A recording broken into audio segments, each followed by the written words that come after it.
तो इसी क्रम में मैं बिना किसी भूमिका के आमंत्रित करती हूँ हमारे देश के जाबाज पत्रकार, समाचार प्रस्तुता और बहुत सारे चैनलों के माध्यम से जिन्होंने हिंदी की सेवा की है, माननीय श्री सुधीर चौधरी साहब को आमंत्रित करती हूँ। नमस्कार। मंच पर उपस्थित सुश्री अनुसुईया उइके जी, महामहिम राज्यपाल मणिपुर, डॉक्टर बिपिन कुमार जी, विनय भारद्वाज जी, अरविंद कुमार जी, पूज्य स्वामी चिदानंद सरस्वती महाराज जी, आपके साथ तो अक्सर भेंट होती रहती है, आपका आशीर्वाद प्राप्त होता रहता है, अरुण कुमार जी, दीपक ठाकुर जी और सच्चिदानंद मिश्र जी, और आप सब का भी मैं स्वागत करना चाहता हूं, क्योंकि आपसे ही हिंदी है और हिंदी को अगर लोगों तक ज्यादा से ज्यादा ना पहुंचाया जाए तो फिर एक भाषा जो है कमजोर होने लगती है। मुझे लगता है पत्रकारिता के 3 युग बहुत महत्वपूर्ण है। पहला युग था स्वतंत्रता आंदोलन के दौरान जो पत्रकारिता होती थी, क्योंकि उसका एक लक्ष्य था और हमें स्वतंत्रता चाहिए थी, तो वो पत्रकारिता के लिए बहुत ही चुनौतीपूर्ण समय था और उस समय जिन्होंने पत्रकारिता की उन्हें इतिहास में हमेशा याद रखा। दूसरा युग था आपातकाल का युग। उस समय भी स्थितियां बहुत चुनौतीपूर्ण थी और पत्रकारिता का जो मकसद है, कुछ मकसद होना चाहिए। शांति काल में जो पत्रकारिता होती है कई बार वो मकसद से भटक जाती है। तो आपने देखा होगा जब पत्रकारिता कई बार गुलामी की तरफ बढ़ने लगती है, वो अक्सर शांति काल में होता है। जब कोई चुनौती नहीं है तो फिर लक्ष्य क्या रहेगा। तो दूसरा जो युग था वो था आपातकाल का, जब मीडिया को एक बहुत बड़ा रोल निभाना चाहिए था, कुछ ने निभाया, कुछ ने नहीं निभाया। और तीसरा युग मैं मानता हूं आज का युग, जिसे हम अमृत काल का युग कहते हैं। और बहुत सारे लोग इसे शांति काल समझते होंगे क्योंकि कोई खास ऐसी चुनौती है नहीं सामने, लेकिन ये बहुत बड़ी चुनौती है। और चुनौती ये है कि इतने बड़े देश को, 140 करोड़ के देश को, हमें आजादी के 76 साल के बाद गुलामी की मानसिकता से निकालना है। तो ये गुलामी हमारे शरीर ने ले ली। 1947 में हमारा शरीर आजाद हुआ गुलामी से, हमारी सीमाएं आजाद हो गई, देश के रूप में हम आजाद हो गए।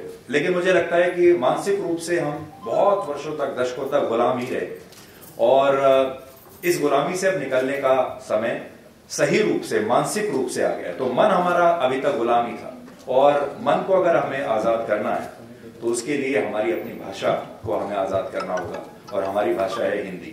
इसलिए ये काम बहुत ही चुनौतीपूर्ण है, ये काम बहुत ही महत्वपूर्ण है। आप सबको बड़ा हैरानी होगी, जब मैंने Indian institute of mass communication से जब मैं पोस्ट ग्रेजुएशन कर रहा था जर्नलिज्म में, पत्रकारिता में, तो मैंने इंग्लिश जर्नलिज्म किया था। तो मेरे पास जो डिग्री है वो इंग्लिश जर्नलिज्म की है, हिंदी की नहीं है। और मैं उस युग में पैदा हुआ था जब हमारे घर में जब मेहमान आते थे या किसी के भी घर में मेहमान आते थे तो माता पिता बच्चों को कहते थे कि बेटा अंग्रेजी में कुछ बोल के सुनाओ। तो आने वाले जो आपके मेहमान होते थे वो खुश होते थे और माता पिता बताते थे कि देखिए इतना छोटा सा बच्चा है और देखिए अंग्रेजी समझ लेता है, लिख लेता है।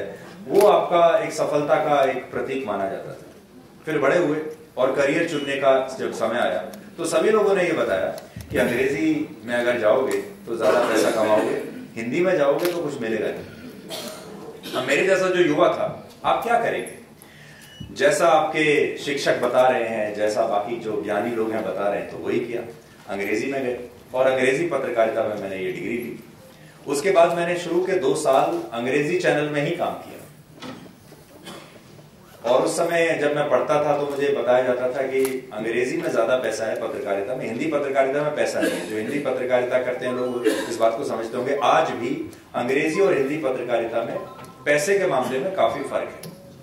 तो 1.5-2 साल जब मैंने किया, उसके बाद मुझे ये फर्क समझ में आने लगा कि पैसा तो ज्यादा है लेकिन संतुष्टि नहीं। जिसके लिए पत्रकारिता शुरू की बात है, तो जिसके लिए आए थे, अगर वहां तक पहुंच ही नहीं पा रहे हैं तो फिर इसका फायदा क्या है? और पैसा ही कमाना था तो कुछ और कर लेते। और उसके बाद फिर मैंने अंग्रेजी पत्रकारिता से हिंदी पत्रकारिता में शिफ्ट किया तो बचपन की जो सारी यादें थी, बचपन में एक खास इकोसिस्टम हमारा था 70 के दशक में, 80 के दशक में, 90 के दशक में एक विशेष प्रकार का इकोसिस्टम था।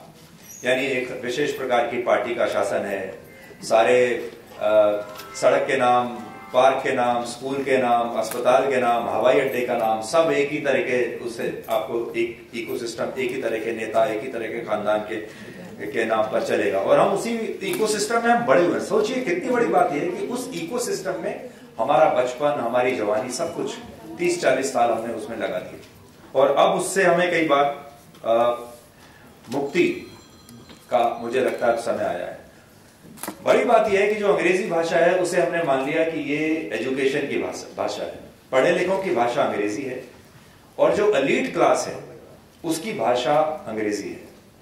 तो अगर किसी बड़े लोगों के क्लब में कहीं जाना भी है और आपको बात भी करनी है तो शुरू में 3-4 शब्द, 3-4 लाइन अंग्रेजी में बोल के दिखानी पड़ती है कि मुझे अंग्रेजी आती है। जब लोग समझ लेते हैं कि भाई इसको अंग्रेजी आती है और अब ये विकल्प के तौर पर हिंदी चुनकर हिंदी बोल रहे हैं तो आपका वो ज्यादा सम्मान करते हैं। और नहीं तो आपको ये भी कहते हैं कि अरे आपको अंग्रेजी आती नहीं इसलिए आप मजबूरी में आप हिंदी में बात कर रहे हैं। तो इसलिए मैं आपको ये बात कह रहा हूं कि एक इकोसिस्टम है। जब आप इन सेमिनार रूम से, इन हॉल से जब बाहर जाएंगे ना, जब आप बाहर इंटरव्यू के लिए जाएंगे, नौकरी के लिए जाएंगे या जहां किसी ऐसे सभा में जाएंगे जहां आपको बताना है कि आप एक ज्ञानी हैं, तो आप बार बार हर रोज इस चुनौती का सामना करेंगे। लेकिन इस पूरे दौर में शायद हिंदी कमजोर होती चली गई इसकी वजह से, और हिंदी बोलने में गर्वान्वित महसूस करने वालों की संख्या कम होती चली गई और इंग्लिश को फैशनेबल बनाने वालों की जो भाषा है, उनका इकोसिस्टम है, वो और ज्यादा मजबूत होता चला गया। और ये दशकों के साथ ये कम नहीं हुआ बल्कि ये और ज्यादा बढ़ता गया। हिंदी न्यूज चैनल्स में जहां मैंने काम किया, हिंदी हमारी रोजी रोटी भी है, हमारा संचार का माध्यम भी है, आपके साथ रिश्ता बनाने का माध्यम भी है, हमारी मातृभाषा भी है।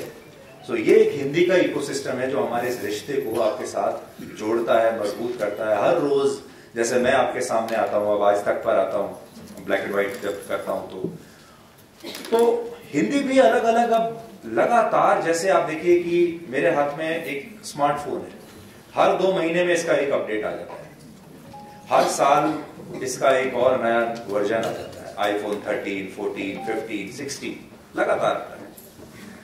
इसी प्रकार से गाड़ियां देख लीजिए, आज से पिछले साल, उससे पिछले साल, 10 साल पहले जो गाड़ी आती थी आज वो बिल्कुल बदल चुकी है। कोई भी प्रोडक्ट अगर आप देख लीजिए, हर प्रोडक्ट ने नया इनोवेशन किया है और अपने आप को अपग्रेड किया है, हर हफ्ते, हर महीने, हर साल। अब भाषा को कैसे अपग्रेड हम कर सकते हैं और भाषा को हम कैसे, सबसे बड़ी चुनौती हम ये तो हम कहते हैं कि हमारे देश में बहुत युवा हैं, बड़ी संख्या में युवा हैं, सबसे ज्यादा युवा हमारे देश में, लेकिन उन युवाओं तक हम इस हिंदी को कैसे पहुंचाएं और कैसे उन युवाओं को बताएं कि इस हिंदी को आप समझिए और इसको बोलिए और इससे गर्वान्वित महसूस कीजिए। मुझे ऐसा लगता है कि आज का जो युवा है वो मार्केटिंग और ब्रांडिंग में बहुत विश्वास रखता है, और आप सबके घरों में युवा होंगे जो शायद आपकी भी बात नहीं मानते होंगे, मेरे घर में वो मेरी भी बात नहीं मानते। वो देखते हैं कि विज्ञापन किसका आ रहा है, ब्रांडिंग किसकी चल रही है, फैशनेबल क्या है, जिसको अंग्रेजी में हम कहते हैं कूल क्या है। तो अब ये जो इतना बड़ा युवा है हमारे देश में, 25, 30, 40 करोड़ का, ये आप सोचिए जो बच्चे अभी 10 से 15 वर्ष की उम्र में हैं, उनको आप कैसे हिंदी की तरफ या साहित्य की तरफ आकर्षित करेंगे ऐसे समय में जब किताबें खत्म होती जा रही है। अब कोई किताबें नहीं पढ़ता, सब कुछ व्हाट्सएप पर है, सब कुछ फोन पर है, सब कुछ डिजिटल है। अब उसको आप दिनकर की कविताएं कैसे पढ़ाएंगे और कैसे उसको बताएंगे कि आप पढ़िए। हमारे जमाने में तो अंदर से एक आवाज आती थी कि हमें पढ़ना है। दिनकर की कविताएं प्रेरणा देती थी, आग लगा देती थी अंदर। जो न्यूज चैनल आज काम करते हैं, जो पत्रकारिता आज काम करते हैं, उस जमाने में उनकी कविताएं वो काम करती थी, वो आपको बताती थी। और उसके लिए आपको 1 घंटे का शो देखने की जरूरत नहीं है मेरे जैसे किसी व्यक्ति के साथ। आप दिनकर की एक कविता पढ़ लीजिए, 100 शब्दों की, और वो कविता आपको कई दिनों तक, कई महीनों तक, या हो सकता है जीवन भर आपको बेचैन रखे। वो कविता आपके सोचने समझने के तरीके को बदल देगी। शब्दों के अंदर इतनी ताकत होती है, लेकिन अब शब्दों के अंदर वो ताकत खत्म हो रही है। जो ताकत पहले एक शब्द में होती थी, अब वो ताकत पैदा करने के लिए 100 शब्द बोलने पड़ते हैं। उसके लिए हमारे जैसे लोगों को टीवी पर तस्वीरें लगानी पड़ती है, म्यूजिक लगाना पड़ता है, स्पेशल इफेक्ट लगाने पड़ते हैं, तब जाकर वो जो इफेक्ट है वो दर्शक के दिमाग में आता है।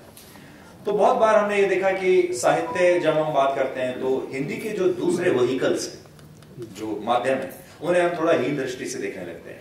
तो हिंदी का एक जो छोटा वहीकल है वो है news channel, Hindi news channels, जिसमें हिंदी का वो स्तर नहीं आपको देखने को मिलेगा जो आपको अच्छे साहित्यकारों की कृतियों में देखने को मिलेगा, क्योंकि हमारी जो हिंदी होती है वो वर्किंग हिंदी होती है। और हमारी जो चुनौती है वो ये है कि किसी भी प्रकार का दर्शक हो, चाहे वो पीएचडी किए हुए दर्शक हो और या फिर बिल्कुल ही अनपढ़ दर्शक हो गांव का, वो बात हर व्यक्ति को समझ में आनी चाहिए। आपको एक उदाहरण देता हूं, आजकल कनाडा के बारे में कितनी बातें हो रही हैं, जस्टिन ट्रूडो के बारे में कितनी बातें हो रही हैं, G20 के बारे में कितनी बातें हो रही हैं। अब आप सोचिए कि हमारे उत्तर प्रदेश या बिहार में एक सुदूर गांव में जहां बिजली भी कभी कभी शायद आती हो, वहां आपको एक ऐसी वृद्ध महिला जो 80 साल की है और जीवन में ना पढ़ी है ना कभी स्कूल गई है, उसे कुछ नहीं पता, उसे आपको G20 के बारे में बताना है, कैसे बताएंगे? पश्चिम बंगाल की एक महिला है या एक पुरुष है 80 साल की, उन्हें G20 के बारे में बताया, जस्टिन ट्रूडो के बारे में उनको बताना है, तो कैसे बताएंगे?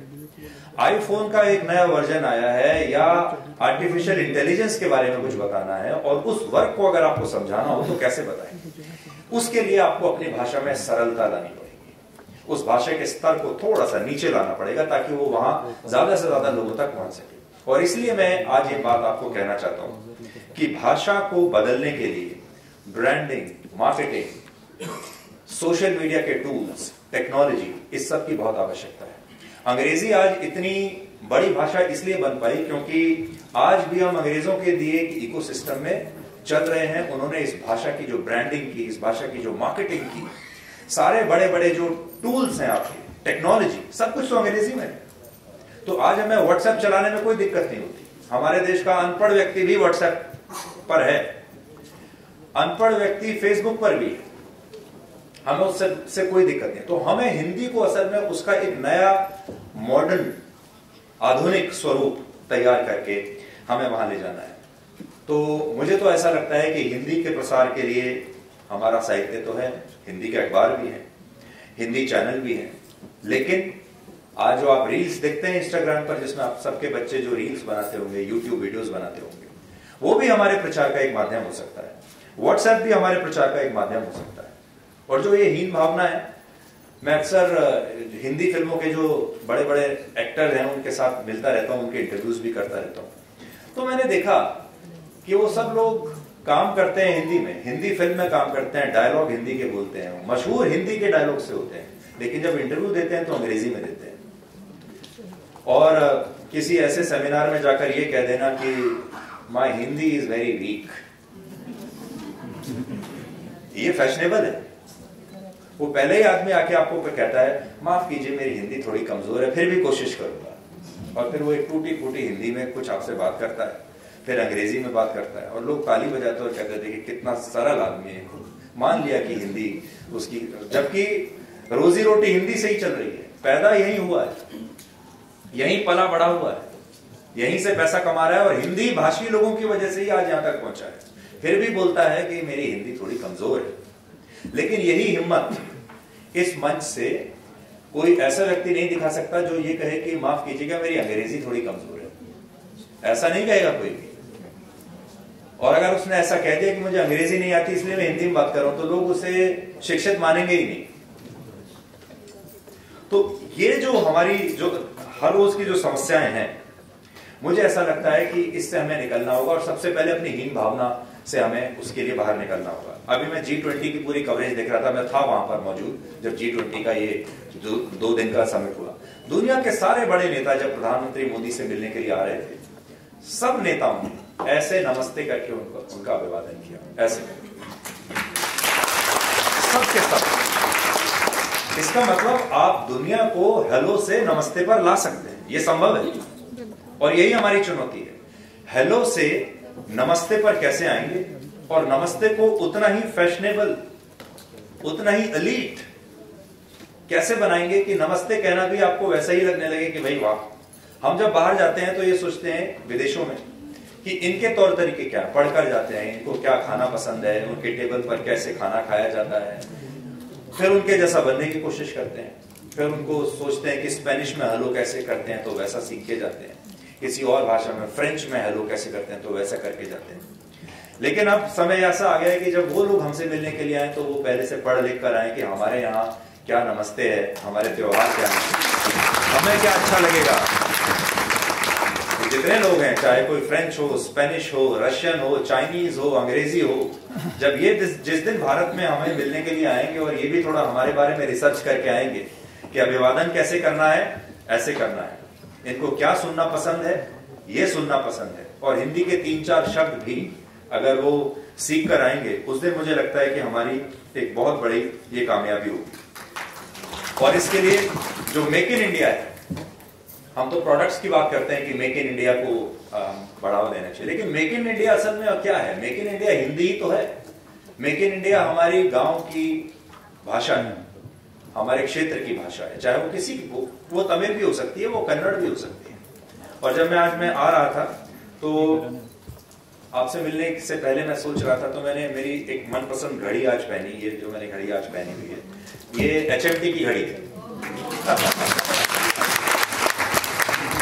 तो HMT आप याद कीजिए, HMT भारत सरकार का ही उपक्रम था और ये 30-35 साल पुरानी घड़ी होगी, लेकिन मुझे बहुत प्रिय है। और जिस दिन मैं HMT की घड़ी पहनता हूँ, उस दिन एक अलग तरह का आत्मविश्वास, एक अलग तरह की खुशी, एक अलग तरह की संतुष्टि होती है। और देखिए, ये घड़ी ऐसी कभी आपका साथ नहीं छोड़ेगी। इसके साथ जो आपका संबंध है वो ऐसा है जैसे आपका अपनी माँ के साथ संबंध होता है। पैसे में तो आप लाखों रुपए की घड़ी खरीद सकते हो, मैं भी खरीद सकता हूँ, और दिखाने के लिए जब हम शो करने के लिए जाते हैं, तो असली समय कब है? जब आपके पास बेहतरीन घड़ी है, आपके घर में रखी है, लेकिन आप HMT पहनकर निकलते हैं। इसी प्रकार से आप अच्छी अंग्रेजी बोल सकते हैं, आपके पास डिग्री भी शायद अंग्रेजी की होगी, लेकिन फिर भी आप एक विकल्प के तौर पर हिंदी को चुनते हैं। और हिंदी बोलते समय आपको एक अजीब, एक नई तरह की अनुभूति आती है, आपको एक संतुष्टि मिलती है, आपको एक खुशी मिलती है। वैसी खुशी जब आप अपने माँ के घर पे, पिता के घर पर वापस जाते हैं, वो पुराना जमाना जब आप याद करते हैं, जिसको अंग्रेजी में हम कहते हैं, जिसको हम नॉस्टैल्जिक फील करते हैं, जिसको हम कहते हैं कि हमारी जड़ों से जब हम वापस जुड़ जाते हैं, तो हिंदी असल में हमारी जड़ है, जिससे हमें हमेशा जुड़े रहना चाहिए। और इस तरह की जो कोशिशें हैं ये बहुत अच्छी हैं, मैं आपको बहुत बधाई देता हूँ ये जो प्रयास हमने किया है। लेकिन मेरा जो सोचने का, समझने का तरीका है, जो मुझे समझ में आया, वो ये है कि इस सेमिनार हॉल से, विज्ञान भवन से हिंदी को हमें बाहर ले जाना है, और हिंदी को हमें G20 में ले जाना है, हिंदी को हमें यूनाइटेड नेशंस में ले जाना है, हिंदी को हमें गूगल में ले जाना है, हिंदी को हमें YouTube पर ले जाना है, हिंदी को हमें Instagram पर ले जाना है, हिंदी में हमें रील्स बनानी है, और बाहर जो हमारा युवा है उसे बताना है कि वो खुद से विकल्प के तौर पर चुनकर, जबरदस्ती नहीं, सिर्फ हिंदी दिवस के दिन नहीं, बाकी 365 दिन वो अपनी मर्जी से, अपनी खुशी से हिंदी के साथ रहे, हिंदी के साथ जिए, हिंदी का प्रयोग करे और हिंदी का ब्रांड एम्बेसडर बने। बहुत बहुत शुक्रिया, धन्यवाद, आपने मुझे मौका दिया।